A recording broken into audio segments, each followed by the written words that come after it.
سبليو بزح ديسكارج جاي تخودو بعل عدو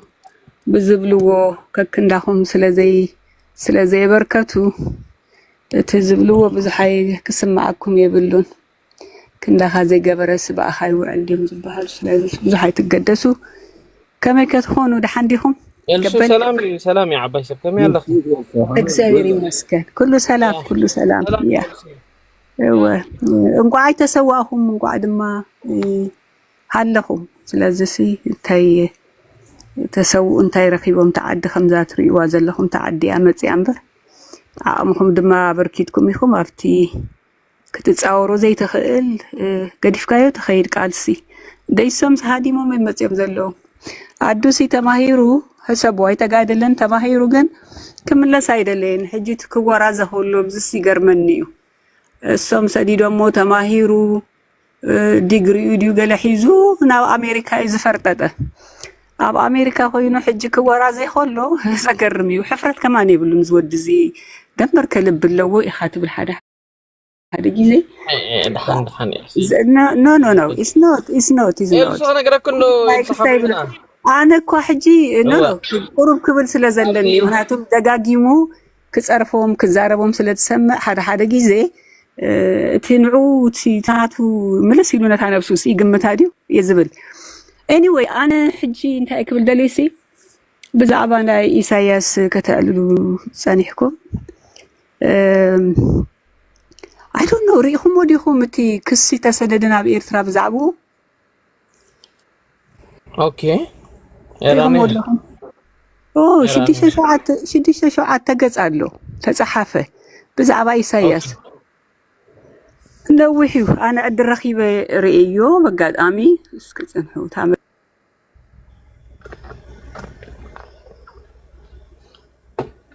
هو كوبلينغ ورسكو حات بالحوي ما ترشوش زراي رقيبك زراي دوسي إنكا زبلك هنفركوسي أيرا هون الماسنجر كا سقيله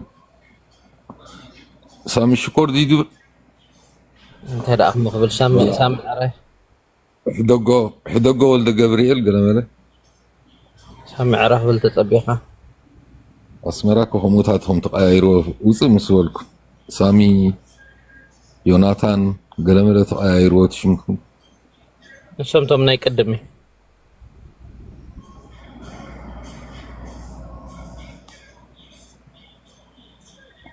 كلب لا تقدو قبل عرف قال انتي كلب لا تصبط قلبي قرب قد اميت على وايلوا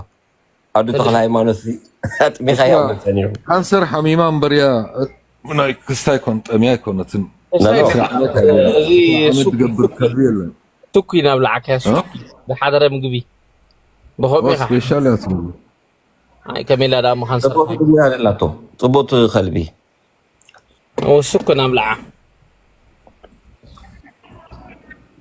عقب نقولي بحنت عامتها تنسى شيء منتهي يا ايه شيء منتهي اللهم اوكي قلت لنا بدي نوح كساي تصحيفو هذا شديش شوعة تقص خون كسي بقى ان إيساياس يوم دخسو أنا سي تأدون حدا خافتم كسست خيكون عبسيات اللي زغمت حكي أي عاد سعرف باس يكون نو دحان عاد أركنت بزحي رأينني جن ناتي جمجامي كخون خيل بهاليتي تي دبدب تصحف هذا شديش شوعة تقصيو طلال بزعبو يو تصحيفو دحارة مدمدمتا انتا يوم زبلو تا مدمدمتا اسكتن حمو كريا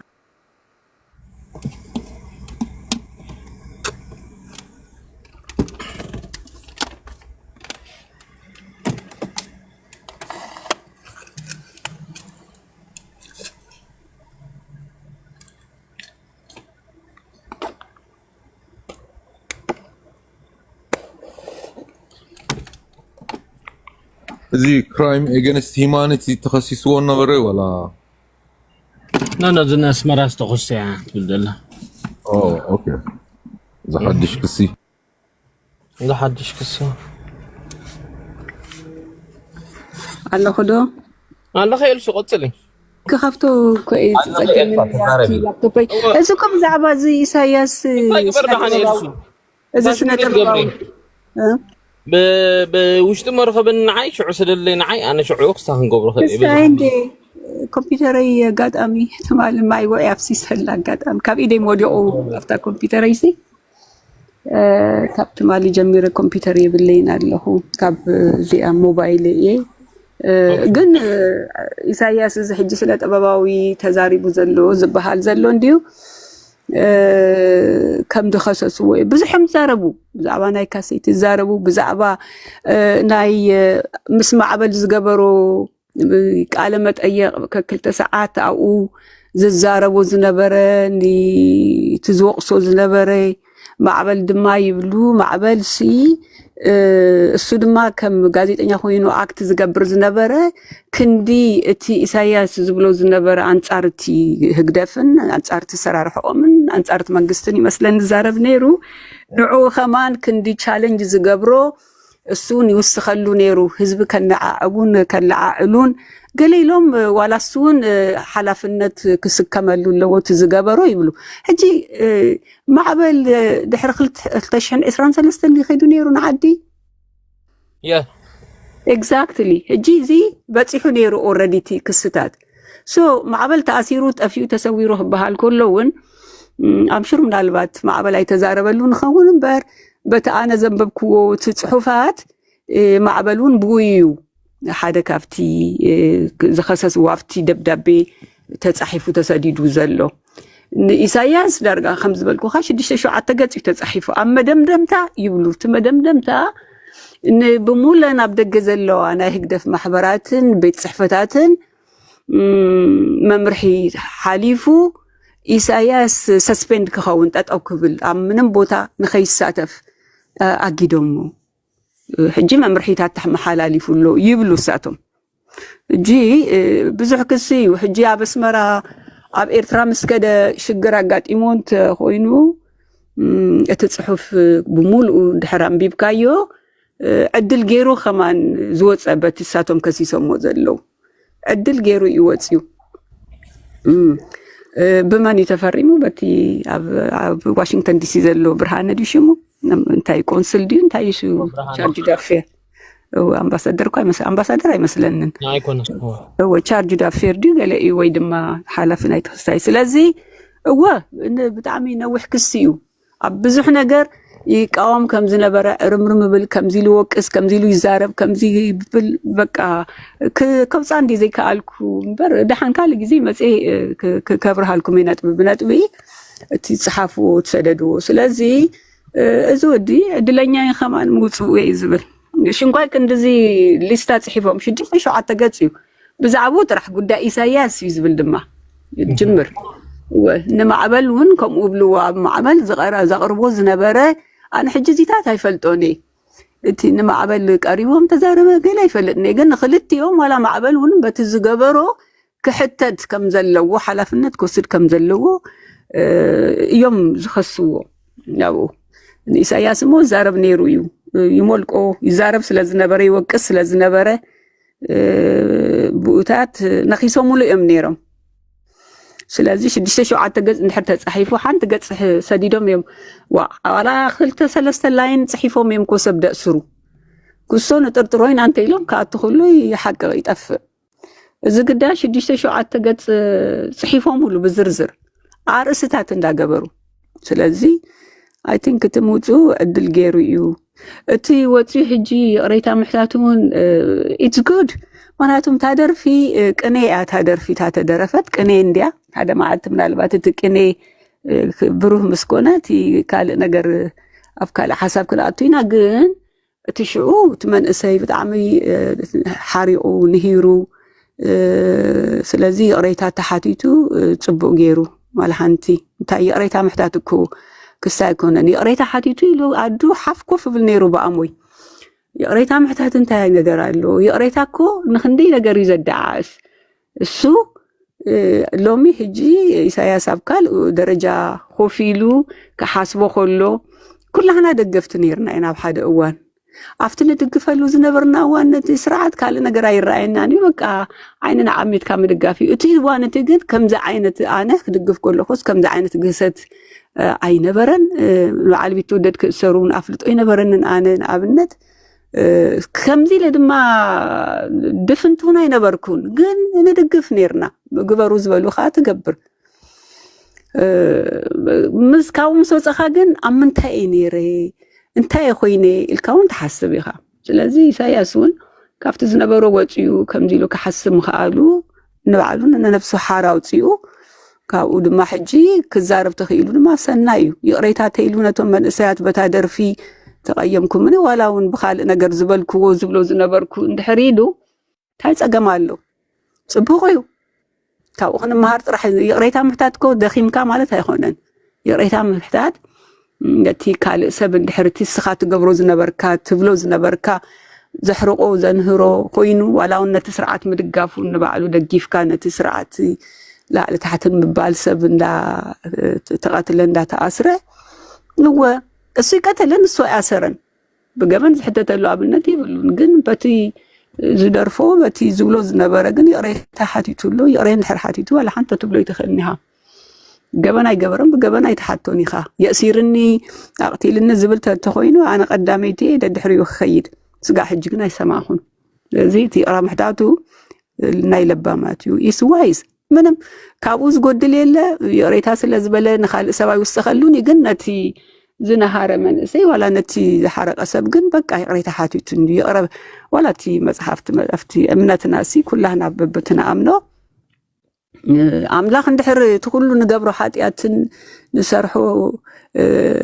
جيجاتات يقرأ بلنا زخيل كوينوس نحنا يقرأ زين بللو أبنت يلن سبز قتل زأسرة قال نجاري بحق يخات التححازو عفت كم زعينة مجدد أن حوريتها تحتي تكاكن ولا حنتي انتي نجاجن دينا معلتاوي إذا ما كستاي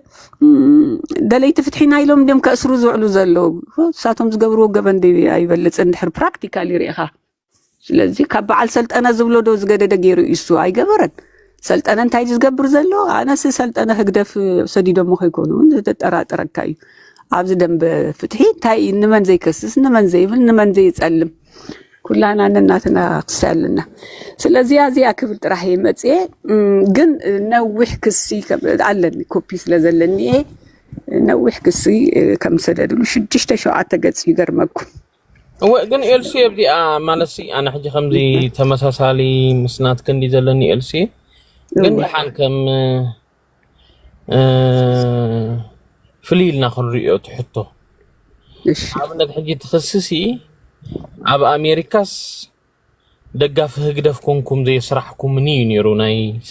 هلك كسي مجمريا بعد يروسي أبتي ودابتات سي تنتصلون اللهم دقاف يكون كوينس زي صراحكم يرتو حمامه صدقتك يلسي أنا مس فتحت تحازة كنت نبشي أنت عارف فتحت التحازة حجي بدحرية خالق نجارات متيو لا it doesn't matter قدميو متيو دحرية متيو أي نمتى يديس سرحوني مالت ون نوري يكونن مخنياتهم دحر مسؤول معلومون بتموي وكسرحوا زي قالوا كم إلو كحتهم تجمع يخونن بوهنا يتخصصوني خا مخنياتهم دقافة تخونك سنة أبوادي خانك دريفك وي كم زبعال عدودي وابز معالتاوي متيو ديفند تجبرنا تسرعات ولا أنا خال إن تتعرف دين دات سلم دين دخصص حديو إن فات نبعال عدو يجدد تدلي خاب بناي بحق خنكسس انت خوينا سلازي ليس راحكم مني مالت سون جبنا يكونن أفتزرا هو زرزر جن بزحيو ناي كاسيتي زاربو لاتو يزاربو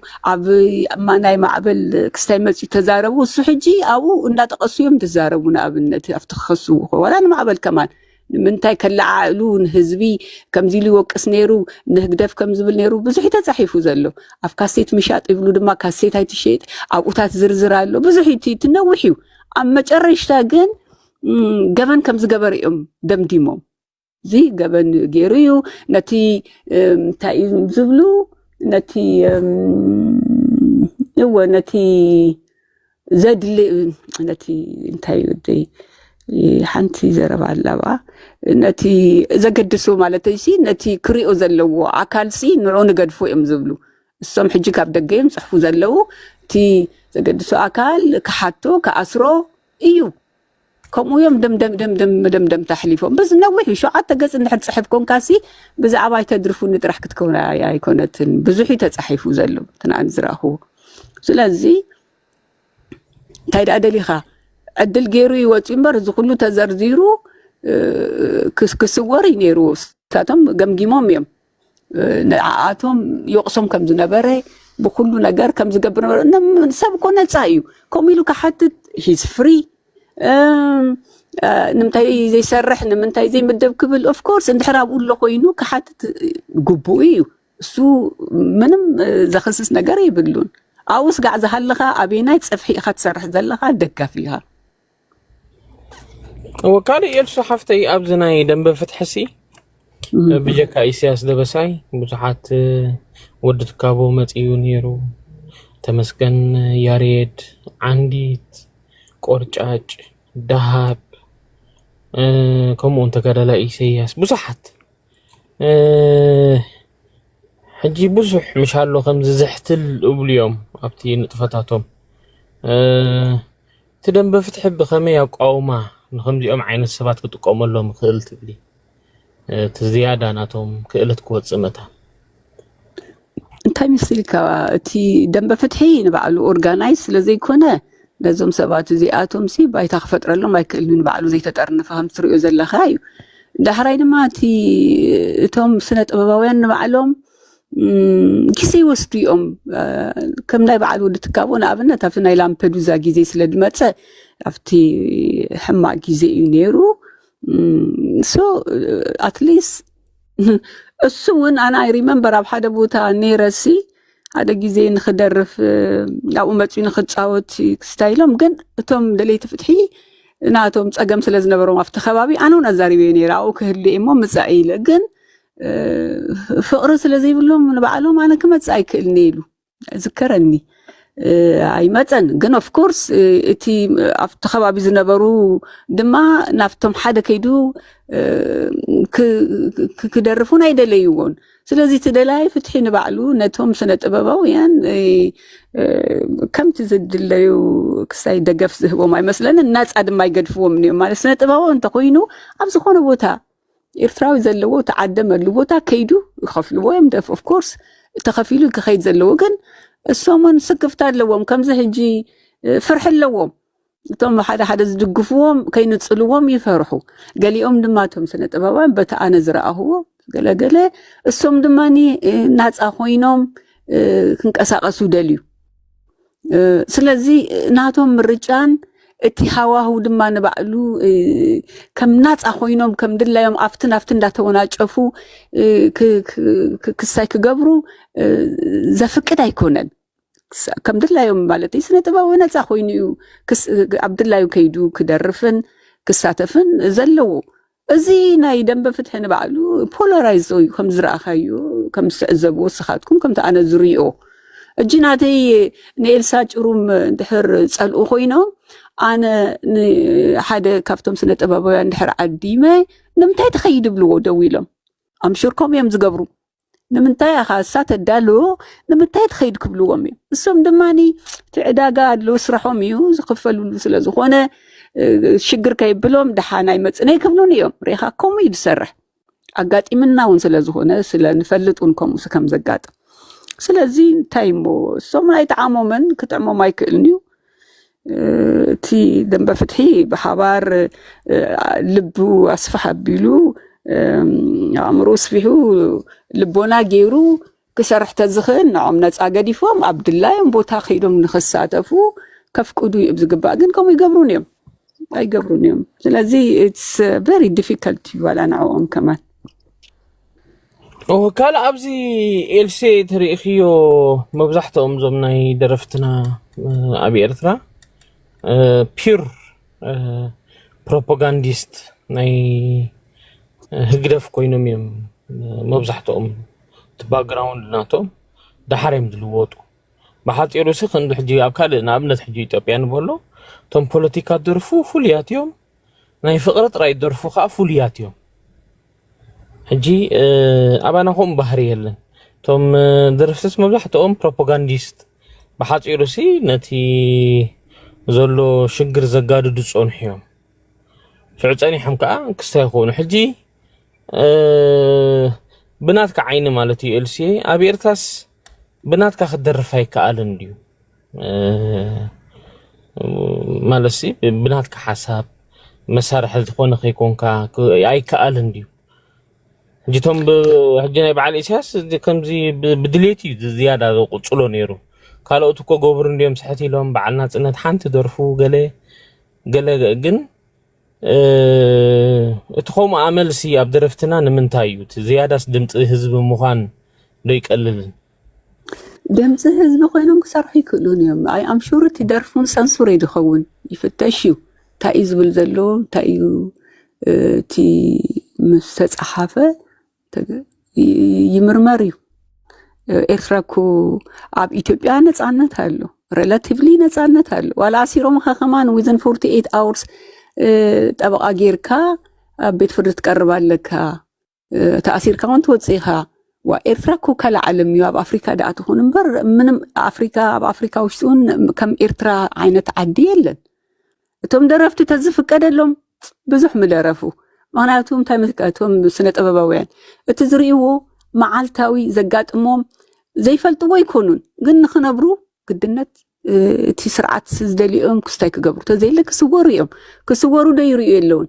በዓል ወዲ ትኹል በዓል ሊንጎኩ ኣብቲ ድሮ ናፅነት ኣብቲ ዝተገበረ ኣድማ ተሳቲፎም እዮም ኣብ ዓዲ ኋላ ተኣሲሮም ነይሮም እዮም ዳሕራይ እንታይ ኮይኖም ኣብኡ ምስ ተኣሰሩ በቃ ንበይኖም እዮም ተገዲፎም እቲ ህዝቢ ኣይሰዓበን መጀመርያ ኮሶም እዮም ጀሚሮም ሽዑ ምስ ረኣዩ ግን ካላስ ንሕና ኣሲሮም ኣብ ኣኽርተት ኢሎም ድሓር ወፅዮም ምስ ወፁ ነናይ ህዝቢ ትዘይሰዓቦም ተጋዲሎም ናፅነት ኣምፅኦም ዋላ እውን ሽዑ ኣዲሞም ተራእይዎም ይኸውን ድሮ ናፅነት በይኖም እዮም ተገዲፎም ስለዚ ኣብ ውሽጢ ኮንካ ክትስወር ክትጠፍእ ተዘይኮንካ ኩሉ ኮ ይስወር እዩ ዘሎ ከምቲ ዝበልኩ ከዓ እቲ ናይ ስለያ ሲስተም ናይ ኤርትራ ኩሉ ሃገራዊ ድሕነት እዩ እንዳ ጨጉሪ ኸድካ ሃገራዊ ድሕነት ኣሎ እንዳ ባርቤሪ ኸድካ እንዳ ሬስቶራንት እንዳ ኣብ ኩሉ ኸድካ ሃገራዊ ድሕነት እዩ ብኸመይ ጌርካ ኢኻ ክትንፍስ ትኽእል ምንም ክትገብር ኣይትኽእልኒ ኢኻ ዳሕራይ ድማ ተመሲልካ ኣብ ኤርትራ ኤክስፖዠር የለን እቲ ህዝቢ ሓንቲ ሚድያ እዩ ዘላ እቲ ሓንቲ ሚድያ ኣደንቂራቶ እያ ሓንቲ ጋዜጣ ሓደ ናይ እንግሊዝ ፕሮፋይል ሓደ ድማ ሓዳሽ ኤርትራ ድዩ ከምኡ ቴሌቪዥን እሳያ ሓደ ዕድል ረኺቡ እዚ ሳተላይት ገለ ገይሩ ከእቱ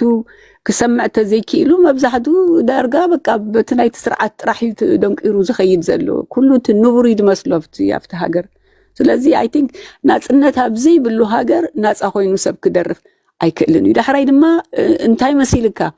እቲ መብዛሕትኡ ሰብ ክቕበሎ ዝኽእል እዩ እቲ ስነ ጥበባዊ ዝገብር ዘሎ ምክንያቱም ናይ ፍቅሪ ደሪፍካስ እንታይ ኢኻ ክትረብሕ ክረብሑ ኣለዎም ብሓቂ ክነብሩ ከም ስነ ጥበባዊ ክዓብዩ ተኮይኖም እቲ ንግዚኡ ጠለብ ዘለዎ ነገር እዮም ክገብሩ እቲ ጠለብ ድማ ብዛዕባ ሃገር ፕሮፓጋንዳ ሃገር ይገለገለ ተይልካ ጥራሕ እዩ ሰብ ሰምዓካ ዋላ ብደገይ ትሪኡ እንዲኻ ኣብ ደጋ ምዕቡል ሃገር እናተቐመጡ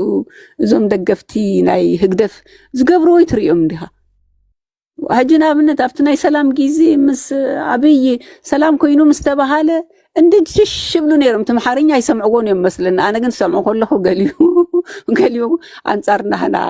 ዝድረፍ ዝነበረ እዩ ናፅነትና ግን በቃ ስኢልካ ክስታይ ምዃኑ እዩ ስለዚ እሱታት ስለ ዝደልዩ እቶም ስነ ጥበባውያን ድማ እሱ ኣፅኒዖም ነቲ ህዝቢ ደልዩ እዩ ዘቕርብዎ ዘሎ እምበር ነፃ ኮይኑ ኣብ ኤርትራ ናፅነት ነይሩ ተዝኸውን ስነ ጥበባውያን ይኹኑ ጋዜጠኛታት ኩሉ እቲ ዓቕም ዘለዎ ዋላ ፀሓፋይ ደረስቲ ናፃ ኮይኖም ክፅሕፉ ተዝኽእሉ ካለ መፅሓፉ ዓቕሚ ከለዎ እቲ ኤርትራዊ ዓቕሚ ሲኢኑ እኮ ይኮነ ናፅነት ሲኢኑ ሓርነት ስለዘየለ ሓራ ኮይኖም ክሰርሕዎ ስለዘይክእሉ ግድነት ንግዚኡ ክነብሩ እቲ ህዝቢ ዝጠልቦ እቲ ህዝቢ ተቐቢሉ ክገዝኦ ዝኽእል ክሰምዖ ዝኽእል ነገር እዮም ዝገብሩ ዘለዉ ከምኡ እዩ ናተይ ርእይቱ ከምኡ እዩ ዝመስለኒ ኣብ ርእሲ እንታይ ንኸመይ መሲልኪ መኤልሲ ኣብኣ ርእይተይ ኣብዚ ንኣብነት ሕጂ ብዛ ጎረቤት ዓድና ኢትዮጵያ ሲ ዋጋ ዝኸፈሉ ደረፍቲ ኣሎ ማለት ሲ ፖለቲካ ደሪፍካ እኮ ዝገድፈካ ሰብ የለን በዓል እዩ ጩፋ ከምኡን በዓል ቴዲ ኣፍሮ ከምኡን ሓቲ ዝቆተልዎ ትግራዋይ ደራፋይ ጸሊም ወዲ ሕጂ ብዙሓት ኣለዉ ሕጂ ባና ቁሩብ ኣብቶም ደረፍቲ ኣብኡ ዝሕተለ ርአዩ ከምዚ ብዙሕ ከምዚ ኣይደፍኡን እዮም እቲ ስለ ጥበባዊ ማለት ሲ ህርመት ልቢ ህዝብ እንዲዩ ሕጂ ነቲ ህዝብ ሲ ኣብ ተዓዱም ኮይኖም ዋጋ ከፍሉሉ ይደልዩን እዮም ተመሊሶም ከዓ ፕሮፓጋንዲስት ኮይኖም ከዓ መፁኺ ኤልሲ ሕጂ ከም ደላይት ፍትሒ ነቐፌታኺ ኣነ ክተቕርብ ደልየክ ዘለኹ ፍቶም ደረፍቲ ምክንያቱ ሲ ስለ ጥበበኛ ነቶም ዝተመርሱ እንታይ መሲልካ ነው ኣም ደገ ኮይኖም ከምኡንቶም ዝገብሩ ነቐፌታ ኣለኒ ኣብ ውሽጢ ኤርትራ ኮይኑ ግን ክደርፍ ኣይክእልኒ ምክንያቱም እቲ ናይ ስላያ ሲስተም ብጣዕሚ ዝረቐቐ ስለ ዝኾነ ሰብ ክነብር ኣለዎ ሰብ ምስ ነበረ እኮ እዩ ንሕና እኮ ኣብ ደገ ኮይንና ሲ ኩላህና የእዊና ክንሕግዝ ኣይከኣልናን ኣብ ውሽጢ ኤርትራ ንዝኾነ ኣነ እዚ ዘይገበሩ ክብል ኣይክእልኒ ምክንያቱም ተምስካ ጊዜዋ ያኸለን እምበር እቲ ለውጢ ክመፅእ ዝኽእል ካብቲ ወታደር ኢልካ ኢኻ እቲ ወታደር እዩ ምናልባት ለውጢ ኣብ ኤርትራ ከምፅእ ዝኽእል ሓባር እንድሕር ሓቢሩ ካልእ ግን በብሓደ ክሓቅቕ እንተዘይኮይኑ ዋላ ሓንቲ ነገር ከምፅእ ኣይክእልኒ እቲ ስርዓት ናይ ብሓቂ ተቆፃፂሩ ወይ ኣብ ውሽጢ ገዛ ኣትዩ ኣብ ደገ ግደፎ እሞ ኣብ ውሽጢ ገዛ ኣብ ሓዳርካ ወይ እቲ ሓደ ሰብኣይ ኣነ ሓደ ቤተሰብ ኣሎ ብቐረባ ዝፈልጡ ሰበይቱ ዘእሰረቱ ንወዱ ወዲ በይኑ ፍቃድ ሓቲቱ በዛ ዓሰቢ ነይሩ መደቡ ነቲ ኮረኔል ኣብኡ ዝነበረ በጃኻ ኣዲኡ ሓሚማ ስለ ዘላሲ ቁሩብ ዕረፍቲ ሃቦ ኢሉ ንሓደ ወርሒ ተናዊሑ ንሓደ ወርሑ ኣናዊሕሉ ኢላ ሰበይቱ ናቶም ሰላይ ስለ ዝነበረት የሲራቶ ክንደይ ተኣሲሩም ክወፅእ ከሎ ሰበይቲ ኸ ኣሲራቶ ኢሎም ነጊሮሞ ቤተሰብ እዩ ዝሕጂ ስለ ዝፈልጦ እቲ ታሪክ እዩ ስለዚ ኣብ ገዛኻ ዝኣተው እዮም እዚኣቶም ስለዚ ከምኡ ትገብራ ሰብኮ ሓንሳይ ዝነብር ህርመት ልቢ ናይ ህዝቢ ኦፍ ኮርስ ቀቅድሚዮም ግን ክንደይ ሰብ ሓቂቁ ከም ዘሎ ይርእይዎ ኣለዉ so why would they put their life ማለተይ ሲ ነታ ህይወትካ ሲ ሓደ ጊዜ እንተፀንሑ ተቐነዩ ድሓይሽ እምበር ኣብ ውሽጢ ደሪፍካ ቀዳማይ ኣብ ውሽጢ ትደርፎ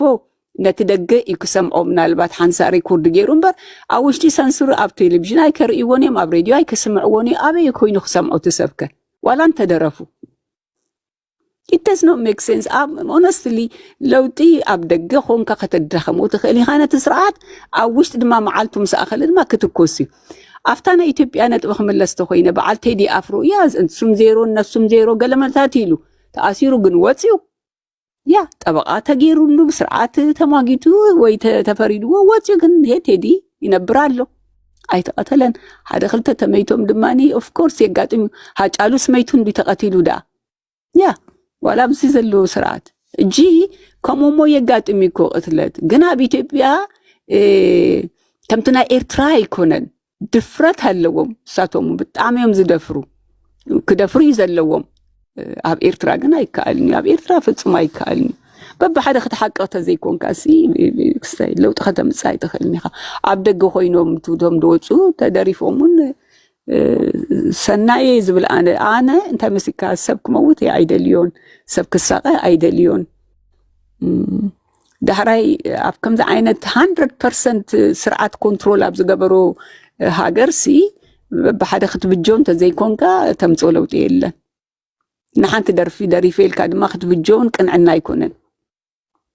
ኣብ ቃልሲ ኣብ ሜዳ ከም ናይ ገድሊ ጊዜ ኩሉ ወፅዩ ኣብ ዝቃለሰሉ ትመስዋእቲ I think it's okay justifiable ኣብ ከተማ ኮፍ ኢልካ ግን ሓንቲ ደሪፍካስ ንመን ኢኻ ክትለዓል እሞ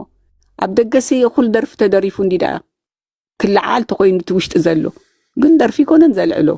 ሰብ ኣኺልኒ ምስ በለ እዩ መዓልቱ ምስ ኣኸለ እዩ ዝለዓል ኮይኑ ስምዐኒ ከጋገ ክእል እንዴ ግን I think ብሓደ ሸነኽ ክትሪኦ ከለኻ እቲ መስዋእቲ ኩላና ክንነብር እንደሊ ኣለና ክንነብር ስለ ደለና ድማ ኢና ኣብ ደገ ሰፊርና ዘለና እምበር ብውሽጢ እኮ ኣቲና ውሽጢ ኩናት ዋላ ክንዕጠቕ ምኽኣልና ግን ክንነብር ደሊና ንሕና ክንነብር እንድሕር ደሊናስ ንምንታይ እዮም እቶም ካልኦት መስዋእቲ ክኸፍሉ ንፅበዮም ኣብዚ ደገ ከማን ወፅዩ ናተይ ግን እንታይ መስልኪ ዘይተረዳእትኪ ኤልሲ ክትዛረብ ተደኪኢልካ ከዓ نتي وصع حزب خا عفو يتعفونه حجينا هنا زيناي درفتنا هنا كوم عمل له كمين أبنت سكي وي دمصو خلص أبنت حزبي وي كمين بقى دمصو ضعفن وزلو عفنا دون أبنت حجي مبزحتهم حجي ولا بزدن بفتح زموت درفت تاريخي نيشاس زي درفلو ديو هو حجي بزحكم مخنيت له إلسي أبوانكم درف كتبحال حميمة خبدي تقريت أدو ميتة تقول تغليها Oh no, I can't you. I can't. قلنا انت تادليت يا تا خغوشو جلس لزدليو نسا حجي نتي حسبي انا انت خبره دلي قيشهم كي يخفلوهم بيمثلك قيشهم $50 قبل يوم زخفلوهم از كله دريفهم $50 اب عد انجليز تمتيهم بنا عد انجليز كونفرت غيرهم 30 جلن باوند نمعلتيهم زوهابو السو نبعلهم exploited يوم كوينهم تادقك وصل دليوهم منالبات تسب حزينو قلاب جبوهم انت زيبوهم $50 يوم زوهابو السو كمان كندي ليلان غيرهم تمريصهم يمزمتو يس كم سب كم كل هناك نبرو دليو نبروم كم محيشو دليو كدناتيو تهانتيهم كمتو ولا كدرفو ግን ስለዚህ ደረፉ በውሽጦም ይድግፉ ማለት አይሆነን አፍታ ዕድል ዝረኸቡላ ይሃድሙ ከም ኩሉ ሰብ እሱ ይዝግበር ዘሎ እሱ ይዝኸውን ዘሎ دحراب دقة وتيومون كنبرو it's very difficult to كبيديو سامحة وي كبيديو عب دقة خوينا خنريو خلنا كم زي قبرو قلنا تاما أسرتي أنا بزعبا بيت ما أسرتي مجمرة بزح صحيفة بزعدي prison and prison conditions نلابلكو أبزعدي اتناي asylum case عد إنجليز بتعامي كبيدي نيرو هجي أنا كتصحف كله asylum testimony اتصحف نيري أسمعتون الناتق أسكو اتوم عبيت ما أسرت زمتو كمي كم دساق أيو هجي حدا معتي أبزي حدا سب رخيبسي اتدي تصحف زنبرة نزنا asylum كيز أبزي عدي كأيروو because سكع كند زيدي لما بيترسب كسجوج يبلون سكع زبهال تسرحلو بويو أنا معلتاوي انترفيوز قبر بيت ما أسرتي زحلف مكرا أبوسي ولا نحنت معلتي ما نم ولا تسيت أنت ألا أنا خمان أبوخا أتواي تدليون يخا هجي نمن تايك بجون دليوم نو لو طيب خمو حدا درفك التدرف دريفك يكون انزمت أوشت من قصقاس نيرو تزخون ولا حنت تسأقاميلن أبي توبيا كو قالسو لو أب عدوم كوينوم كوين زواقو زلو بتفانو بتي ناي أورومو من قصقاسالو بتي أب تقرايون تقاليسوم أبانا يلن سلازي سي سقع زي اللسي انتا يوم بينو داريفو حدا سبس انتا يلو تكم تسخيل جيزيو يا خلنا أبانا هو نن ردت يا كاري ألسو حفتي أبزي زي إيش سالك أحاوناسي ثم جمرة بتازخ إلى فيسبوك يو زبلني رفت ميداسك مصعيدة فرن هجي لحرق وانا بتسياتل زقبر نبرنا يزي برجرنا حمد وجنبر أو تساتيفو نيرو زي حاونا سلطنة كم تقبلو قلم تيق مسؤول كم تقبري حبير نيرو هجي قات أما هندبت مس هينو كيرو قلم تيق هجي حاونا سلطنة يتعامون بتعمي وزمار زلو انتاي تبلي وددر سيل كاب دم بفتحي مالسي لومي قال متى قبر مسخه حدا دلاي ماسي حدا درافاي قال معلت خمسه قبر حقن كم انتاي تبلي خمسه عينت وددر حدا كده كمان تريخه خابتنه هقدف زقالو سوسي ننحلحلمتو ميديا زقالو سو بزح سلطنة عبيدو يعبدو زلو I think سلطنة is out of order أبزي كستاين زقال سيزوننو يدمسلو زلو ننوح جيزي زخدا يزود زي نمن مو زي تخوبة نمن مو زي تعرفة نمن زي ورط بقى I don't know تي ميديا محازو نبعلو كافتي دقفته قدف زقبروه ولا تسرعت زقبروه أبزي نعطي يقددو زلو سب كوين سمعني أنا ننوح جيزي نزود زي مورات جبانين بعلو كحت تكاخيليو تتوابل الشخص ما سلطاني بك أخات ورد إنما مرت سيد ما زورد ካብ ጆን ብላክ ንላዕሊ ሰብ ዝፀርፍ ኣይነበረን ንጆን ብላክ ክቦሪጥ ወይ ፈልጥኒ ንምንታይ ዘይትውርጦ ኢሎም ፅሒፈ ነይረ እንድሕር ከምኡ ኮይኑ ሙሉእ ኣውራጃ ሓማሰይ ንቃፀሊ ክመውት እዩ ኣብኡ ክጠፍኡ ኣለዎም ቶም ህዝቢ እንዳበለ ንዑ ዘይወረጠስ ንኻልኦት ኢሉ ምንም ዘይብሎም ፅልኢ ጥራሕ ስለ ዘለዎ ስለዚ ኣነ በዚ ሕጂ ዝሪኦ ዘለኹ ሰልጠነ ዓቢዱ እዩ ዘሎ ኮይኑ ይስምዐኒ እቲ ፅጋብሲ በቃ ሸንዲሕዎ ኢኖ ሓደ ግዜ እኮ እንድሕር እቲ ፅጋብካ ክትቆፃፀሮ ዘይክኢልካ በቃ ፀገም እዩ እጂ ሰልጠነ ኣይ ቲንክ ኣውት ኦፍ ኦርደር ዳሕራይ ድማ ኢሳያስ ይኹን ካልእ ሰብ ምስ ዝደለየ ሚድያ ኢንተርቪው ክገብር መሰል ኣለዎ የናፃ ድማ እዩ ማንም ሰብ እኮ ንማንም ኣይገዝኦን እዩ ብፍቓድካ ኢኻ ትገብር ቃለ መሕተት እንተኮይኑ ሞ ብሕልፊ ምስ ድላይካ ሰብ ምስ ድላይካ ሚድያ ትገብረ ኣነ ሕጂ ኣብ ዘይደልዮ ሚድያ ከይደ ክዛረብ ኣይደሊኒ እሱሲ ክንደይ ንዓይውን ኣብ ኣብቲ መደቡ ከምፀኒ ብሰባት ይሰደለይ ነይሩ እዩ ኣነ ስራሕ ኢነ ምስ ሰልጠነ ኮፍ ኢለ ክገብር ኣይክእልኒ ሞራሊ ሹሃት ከማን የብልካን ምስ ከምዚ ዓይነት ሰብ ከዋርድ ዝውዕል ምንም በቃ ምንም ሬስፔክት ዘይብሉ ንማንም ሰብ ኣብኡ ከይድካ ኣብቲ ናቱ ሚድያ ክትዛረብ ሕልናኻ ይፈቅደልካን እዩ ሕጂ ዘይርድኦ ዘሎሲ እቲ ሰብ ብኸመይ ይጥምቶ ከም ዘሎ ክርድኦ ይክእልኒ እዩ በቃ ገለስ ኣብ ርእሱ ደይብሎ ኣነ እኮ ከምዚ ኣረ ፅንሕ ኢሉሲ ኣነ የመራሒኹም ከይብለና ጥራሕ ኣብዚ ደንበ ፍትሒ የፍርሓካ እዩ ስለዚ ንኩሉ ሰብ እዩ ዝፀርፍ ዘሎ ንኩሉ ሰብ ክውርጥ ውዕል ነታ ነብሱ ላዕሊ ሰቂልዋ ኣሎ ግን ትዕቢት እንታይ እዩ ተቀድማ ውድቀት ተቀድማ ትዕቢት ድዩ ከምኡታት እዩ ዝመስል ዘሎ ንግዚኡ ስለዚ ብዙሕ ብዛዕቡ ምዝራቡን ኣይድሊን እዩ ምክንያቱም ከምዚ ኢምፖርታንት ዝኾነ ኮይኑ ከይስምዖ ካብቲ ትስምዖ ንላዕሊ ድማ ከይትኮሰና ቀሲሉ ትፅጋቡሲ ብዙሕ ከይትኮስ ንሓልየሉ ስለዝኾናስ ብዙሕ ኣይንዛረብ ብዛዕቡ ከማን ኢግኖር ምግባሩ እዩ ያ ኤልሴ ካልእ እዚ ሎም መዓንቲ ናይ ሰዓትን ፍረቓን ሓውና ሄኖክ ሰዲድዋ ነይሩ እታ ቪድዮ ኣይሰማዕኳን ኣለኹ ገርመካ ኣይሰማዕክያንዋ ኣይሰማዕኳሎም እታ ኮምፒውተረይ ክስታይ ኮይናህኒ ሎማ ካልእ ነገር ላዕልታትን ክብሎ ኢለ ስቲል ኣይ ሶልቭ ኣይገበርኩም ግን እዋ ኣይሰማዕኳን ግን ርኢ ኣለኹ ኣነ እቲ ቅሬታ ምሕታቱ ፅቡቅ እየ ዝብል ቅሬታ ምባል ሕማቕ ኣይኮነን ፅቡቅ እዩ ማለት እንታይ መሲልካ ብዙሕ ነገር እዩ ዘዳዓስ ክልተ ሓደ ሰብ ሕሪቕካ ከማን እኳ ይሕሪቕካ ክንሱ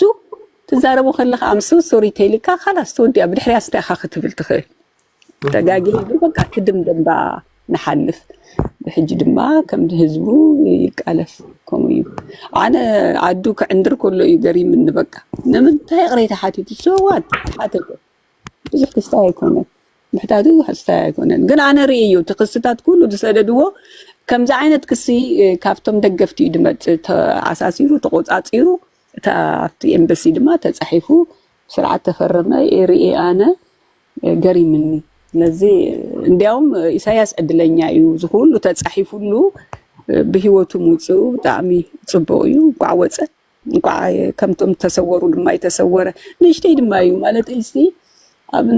ብዙ ኩላህና እኮ ንጋገይና ዘይጋገይ ሞመን እዩ ኣነ መዓልታዊ ዝጋገይ ኩላህና ድማ ከምኡ መስለኒ ለንጋገይ ተጋጊና ድማ ጌጋና ኣሪምና እንድሕር ኣብቲ ቦታና መፂናሲ ወላ ሓንቲ እንታይ ሽግር ኣለዎ ኩሎም እንደሞ ኣብቲ ህግደፍ ዘለዎ ከምኡ ገይሮም ኣይመፁን ኣይሕወሱን ኩሉ ንፍትሒ እንደጠጠው ይበሉ ወላ ናቶም ማሕበር ኣቁሞም ንበይኖም ከማን ክቃለሱ ተዝኽእሉ እኮ ፅቡቅ እዩ እቲ ማዕበሉን እኳ ኣይተሰወረ ኣብቲ ደብዳቤ ወላ ንዕኡ እውን እዮም ሕተት ኣለዎ እዚ ኢሎም ነኺሶምሉ ነይሮም በታን ምስ ኢሳያስ ዝገበረ ሕቶ ኣብቲ ደብዳቤ ተፃሒፉ ተሰዲዱ ገርመካ ንክልቲኦም ሓሲቦምሎም እዮም ነይሮም ግን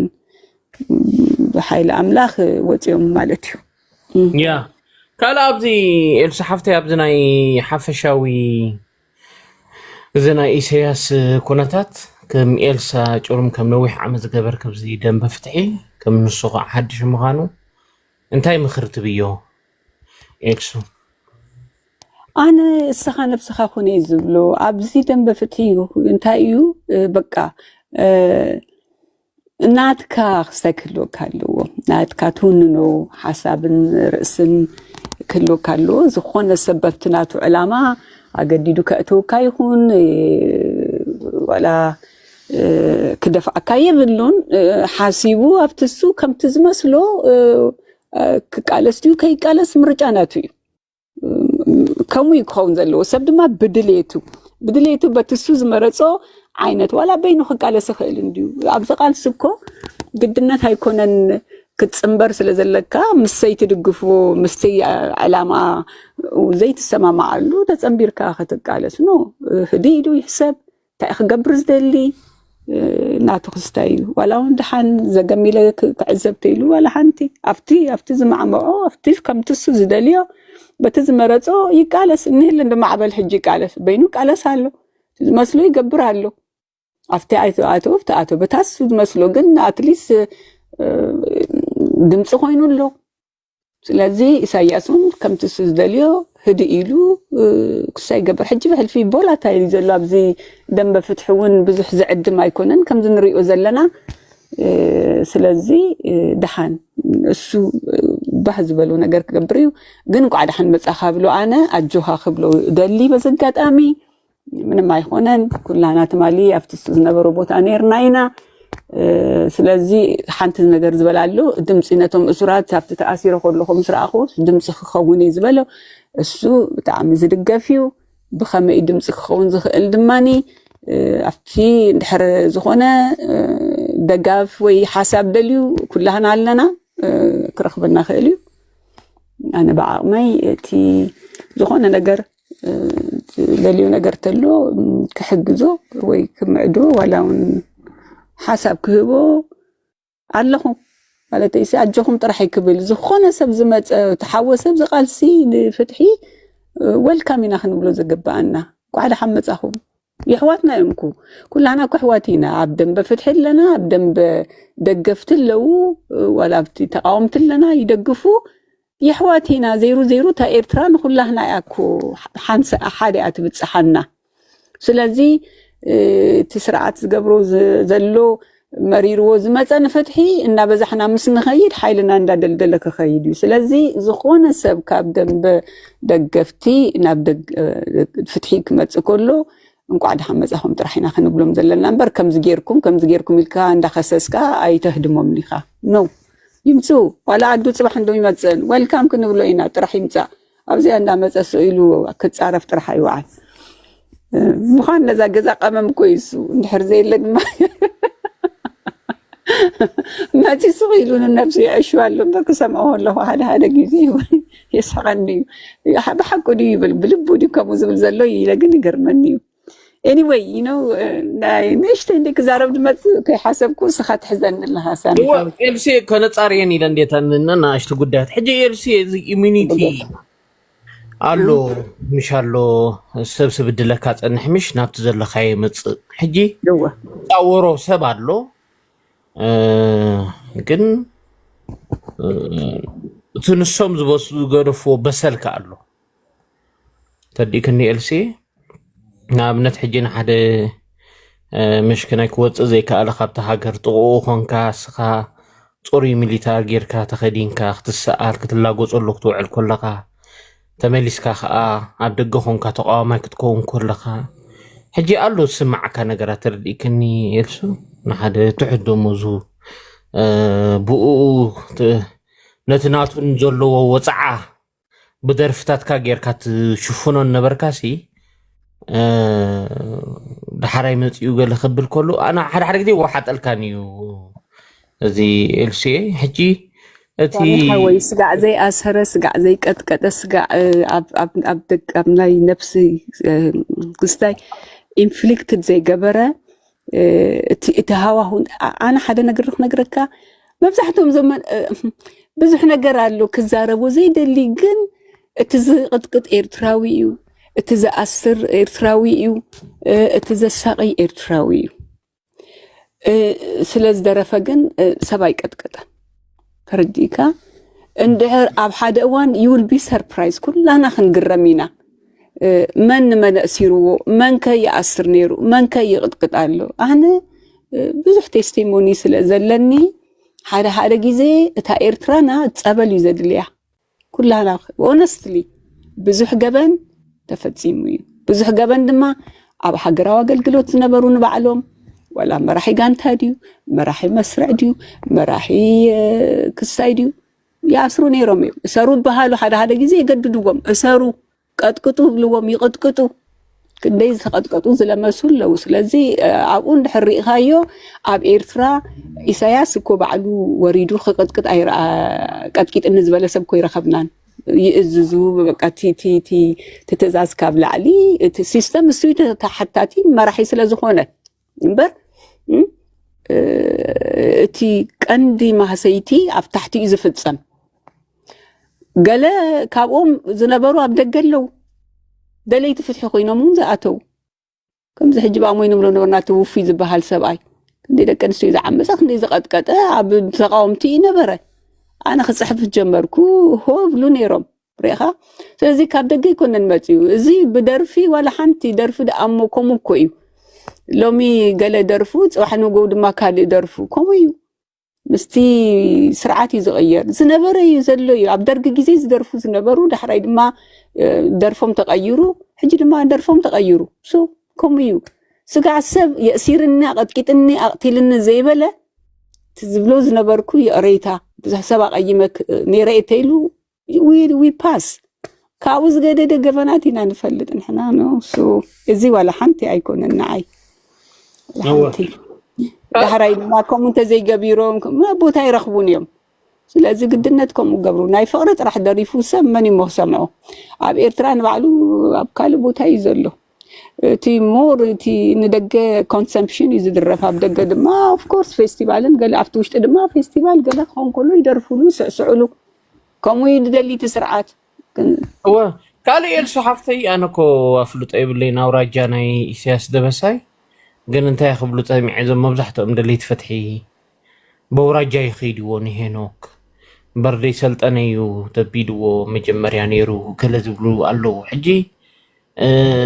እዚታት ሓታ ናብ ሰልጠነ ኸይዱ ኢንተርቪው ዝገብርሎም ይፀማም ሰብ ጥራሕ እዩ ዋ ንሰልጠነስ እንታይ ኢልካ ከም ክትከዶ ሰልጠነ ዝገብሩ ዘሎሲ ኣብኡ ኸይድካ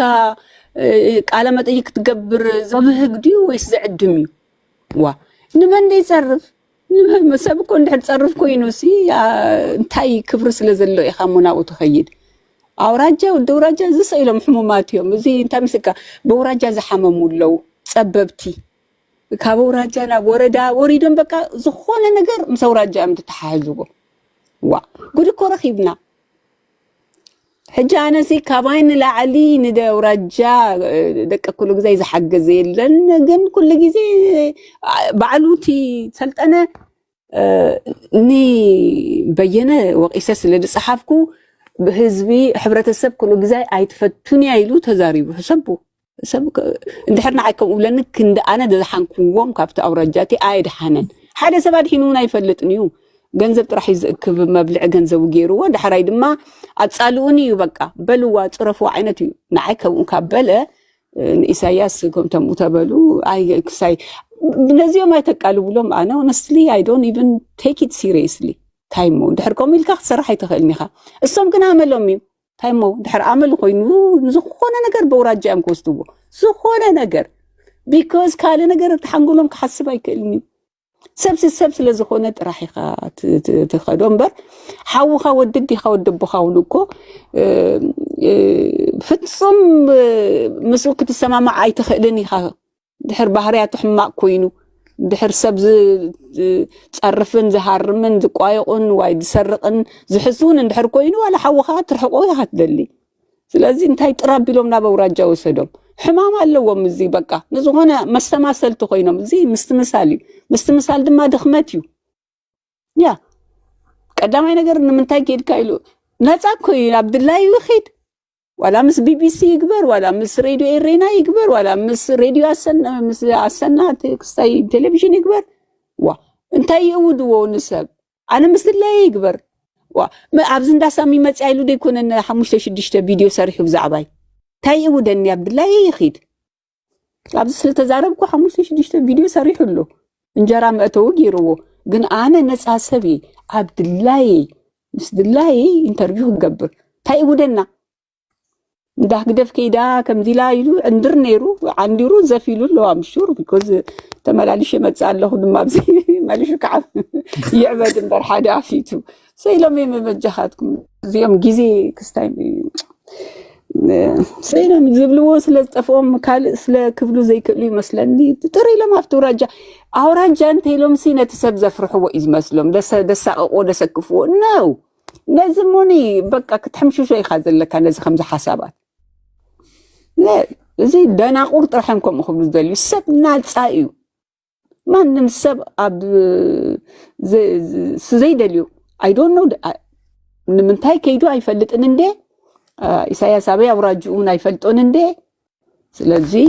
ግን አብዱላይ ኸይዱ ኢንተርቪው ክገብር መሰሉ እዩ ነዚ ድማ ክሕተተሉ አላውን ክዝረበሉና ይግባን እትፍረ ነገር ኣብቲ ኢንተርቪው ዝገብሮ ዘሎ ሰሚዕና ርኢቶ ክንህብ አቡ ሕቶተለና ከነልዕል ماليشو عاوز بحاله كبر تدليو دما مسكال ميديا كجبر كله دما زي الكانيركا خميس كاتبره الكا دما فولو اب تجبر زي يسيت بروفيشنال السرارحه تزيلا مسكال ميديا مسكال ولا تسلطنا كمان سي مسايدو قال انت يهودو ولا مجمره يركبوا بحدا وراي سوات تايمو ترخبو تايو انت يهودو نعو اتي يهودو so it's just a mutual you can delete ما كهلالو دحر نسينو كيرون تايمو تجيجا قع كبره كالوت دما حجي كافت زبلو فولو اب تدليوم دما عديموم دما يقبو ولا بزغزا خاتمصو ولا بكالبوتا تمصو يكستا يقبرو مس سلطنا قلهم انترفيز قبر حمام بس راح كوين يسمعني تميديا ناتو ولا مس سلطنا بسرحي هون ولا بسلطنا كستاي انترفيو زهب كم زندا قبر سم دا وارد سم دا تصرفه كفنفن راح يزلو ግን እሱ አነ ንጉሴ አነ حلقه ይዝብል ዘሎ ተቃሊዙን እንታይ ገይሩ አይ ሃብ ኖ አይዲያ እሱ ዘፍረዩ ነገር ብዙሃራ አሁን አነ ካብ ቀደሙ ከማያታ ባህሪያቱ ነራ ካብ ቀደሙ ያነ ዝፈልጦ ባህሪያቱ ሕማቂዩ ጅድማ ገዲዱ ጭራሽ ተቤት ወጢሩ ወሉ ስለዚህ ብዙሃይ ተገደስሉ ብዙአው እንዲያውም አነ ካብ ድሕር ሕጂ ሽሙ ኸለለውና ይደሊኒ ከዝ ብዙሕ ዝኸበረ ኮይኑ ማከ ይስማው ያ ካሊ ኤልሱ ሓፍተይ ኣብዝናይ ኣብነት ሕጂ ብዙሕ ሕተታት ከነቅል ክልኒ ታወረቀሲ ታ ኣበይ ረኺብካ ታኸስተይሎም ደሓንሱ ኣነ ናተይ ሶርስ ምን ግዜም ኣይንዛረብና ናና ሂውመን ራይትስ ስራሕ ሶርስ ካበይ ይምፃ በይን ይምፃ ኣይትዛረብኒኻ ግን ኣለኒ ስርዓት ትጀኒኒ ኦሪጂናል ኦኬ ካሊ ኤልሲ ኣብዝናይ ተሪእኽዮ ወላዚ መዝ ስነ ጥበብ ዝተሓሓዝ ሓፈሻ ወላብቲ ስፖርት ሃገራዊት ጋንታ ኩዕሾ እግሪ ኤርትራ ኣብ ብዙሕ ግዜ ተሳተፍ የላን ሕጂ ዝኾነ ነገር ካብቶም ስፖርተኛታት ቅድሚ ሕጂ ኢዶም ዝሃቡኹን ገለ እንታይ ዝወሃበ ክርኢቶ ኣሎ ብኡ ወል I think about Uganda they don't go lose رخبكم مسيلنيا انت مسيلك اب ኤርትራ ኩሉ አባል ሀገራዊ አገልግሎት እንዲዩ ዋላውና በአገልግሎት ያተው ተመሪጾም አቀዲሞም ስልጥኖ ገለታት ኔሮም እንዲዮም ግን ዋላ ሓንቲ ጸልሚትዎም ይኮ ተስፋ በቃ በኤርትራሲ ኩሉ ነገር ናጻ ሆይኖም ክንቀሳቀሱ አይክሉንም መጻ ህይወቶም ሶምሲ መልሽ ካፍታ ኤርትራ ያ እንድሕር ገለ ደስ ዘይበሎም ከትርፍዎም ክእሉ ናብታ ውትድርና ክሰድዎም ክእሉ ሕጂ እናቶም ምክንያት ኣለዎም because ናይ አሳይለም ጉዳይ ኩሉ ቲ ሓቱ ኮሎሲ ቡልቂ እናቶም ይምዘቅርቡ بجروب بخمدين لا متين هاي تبلني خا ولاو نابوي سلتا أسرة متين كوي كون كان قبل عليه خاص انتي وريديو مسوسة هذا دما انتي بس حكايو عباخا يكبت سحزر لو سلازن الناتو مخنيات نيرو مهدميون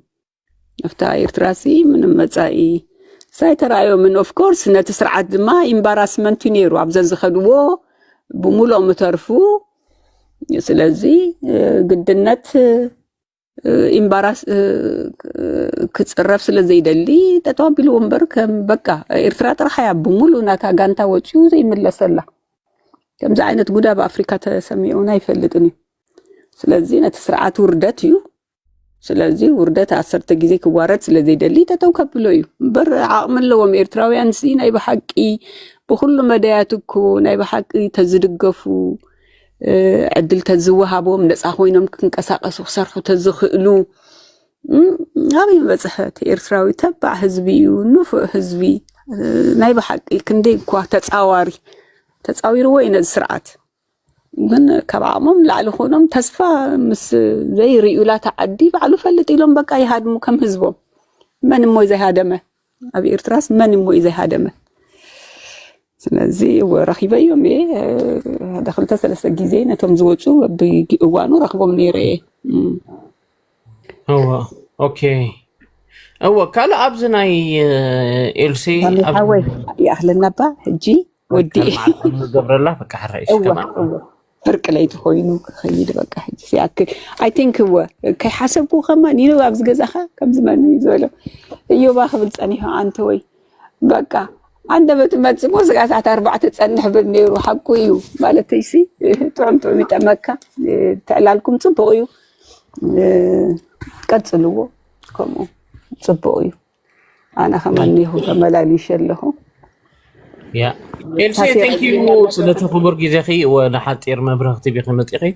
لازم مسكنكي إلسي thank you حراي كبرتي هبل إننا مسكنكو سامي إلسا تقلق له كل جزء قلق للكيري يتوهب كخيدي ولا حنتي كونن حراي يوبا حنت نقرقن كنقرقكم نعهان حاونا منشو قبل هو قبل እነዚኦም በዓል ኣዱ ሰሎም መፅኦም ክመራስፉ ኣይትሕረቁ እንታይ መሲልካ ክንዳኻ ዘይከውን በኣኻ ክወራዘይ ኣይተፍቅዱሎም ሰምዓኩም እንደ ሕልፍ ኢለ ምንም ክስማዓኩም የብሉን ምክንያቱ እንታይ መሲልካ እቲ ገድሊ ክንደይ ሰብ ብዙሓት ገድሊ እዩ ንክንደይ ይሕቂቁ እዩ ብዛዕባ ሓለዋ ሰውራ ብዙሓት ሰባት ኣብኡ ዝነበሩ ቃለ መጠይቅ ገይረ ብጣዕሚ ዘስካሕካ ዋላ ንኽትግልበጥ ከማንሲ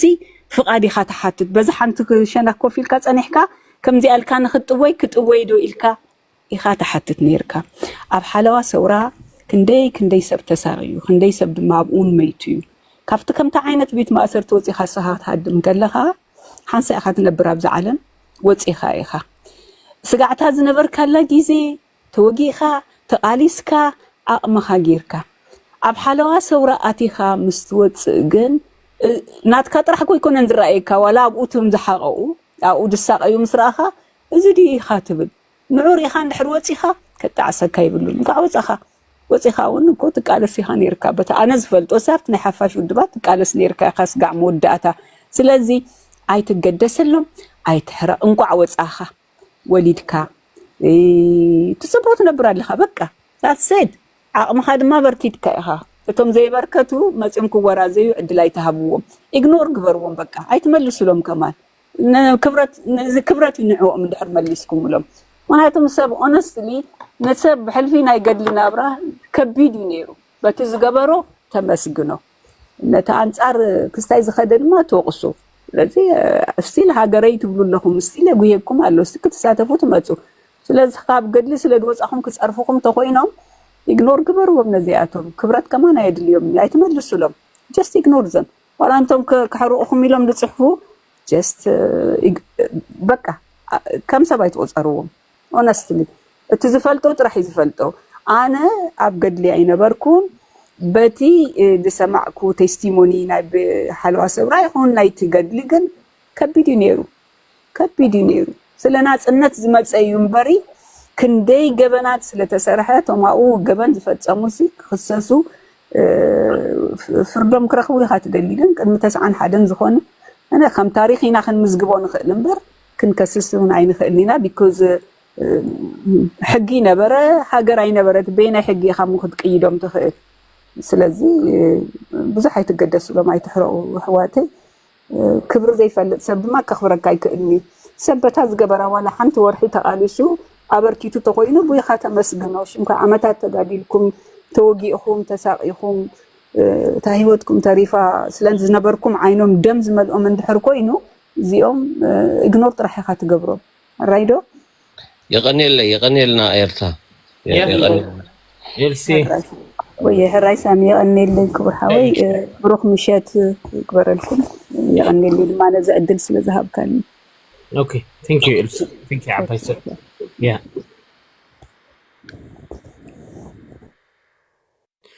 አታ